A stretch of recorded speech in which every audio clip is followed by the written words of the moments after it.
All right, I'm just going to work through a bunch of these problems. So completely factor the following expressions using the GCF. Okay, let's do it. GCF between 10 and 5, or excuse me, 10n squared is 5 is just 5. So I'm going to pull out a 5.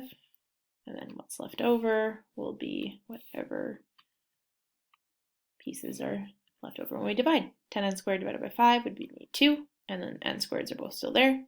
5 divided by 5 gives me 1. All right, 2y squared plus 12y. Let's see, I can pull out a 2 and a y to figure out what's left over. 2y squared divided by 2 is 1, and then I took out one of the y's. The other one's still there. 12 divided by 2 is 6, and I took out that y. So there we go. And this one, wow, we got a lot going on. Looks like they're all divisible by 2 and have at least one m. So I'll put a 2m and then figure out what's left over. 12 divided by 2 is 6. There were 4 m's. I took out 1, so I have 3 of them left. Negative 10 divided by 2 is negative 5. There were 3 m's. I took out 1, so there are 2 left. Negative 24 divided by 2 is negative 12. There was 1 m. I took it out, so there are no m's left. And then there you go. All right, let's look at these ones. So for this one, my leading coefficient is 1, so I don't have to do reverse box method. I can just figure out what multiplies to negative 10 and adds to negative 3. So if we're using that table, what multiplies to negative 10 and adds to negative 3? I think it's a combination of 5 and 2, and then I need one of them to be negative, so negative 5 would work. So then my factors would be x minus 5 and x plus 2. For this next one, again, leading coefficient is just 1, so I can just treat it like normal. What multiplies to negative 6 adds to a positive 1. 3 and 2 with the 2 being negative, because then that would add to a positive 1. All right, last part for this top row here.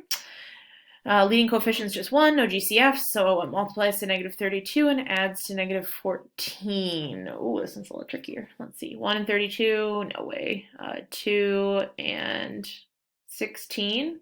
Oh yeah, that somehow might make my 16 negative. So x plus 2, x minus 16. Cool.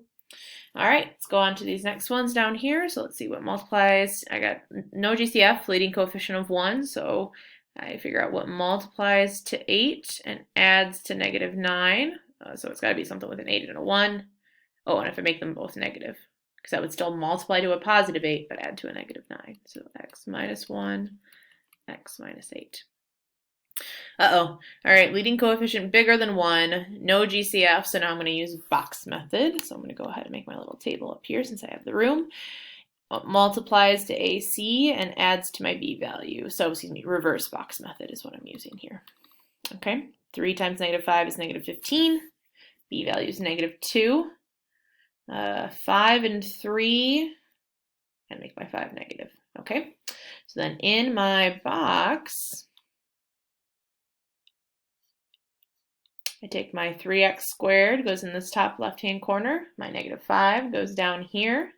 And then my factors with x's go into the other two boxes. All right, let's do GCF of each row and column. So in this far right column, negative 5x and negative 5 would be negative 5, believe it or not. 3x squared and 3x would be 3x. And then from my rows, I can go GCF between 3x squared and negative 5x is just an x, I believe. And then 3x and minus 5 is no numbers, so just 1, really. So then my final factored form of this guy would be 3x minus 5. That's this factor up here. And then x plus 1. Awesome.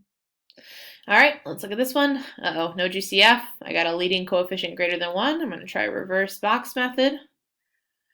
So what multiplies to 5 times negative 2 is negative 10. And then negative 9 is my middle term. So I think it's negative 10 and positive 1. Yep, that'll do it. So then let's do my box. 5x squared goes in here, my -2 goes in the bottom right, and then my factors I found with x's go in the other boxes. So if I do the GCF of each column, for my far right one, -10x and -2 would be -2. My first column, 5x squared and 1x, would just be an x. From my top row, 5x squared minus 10x would be 5x. And then my bottom row, 1x and -2 would just be the number 1. So then those are my factors. So I get 5x plus 1 and then x minus 2. All right, hopefully you felt much more confident with these after going through extra video examples, but there's also more practice that you could also do. So go ahead and head on to that.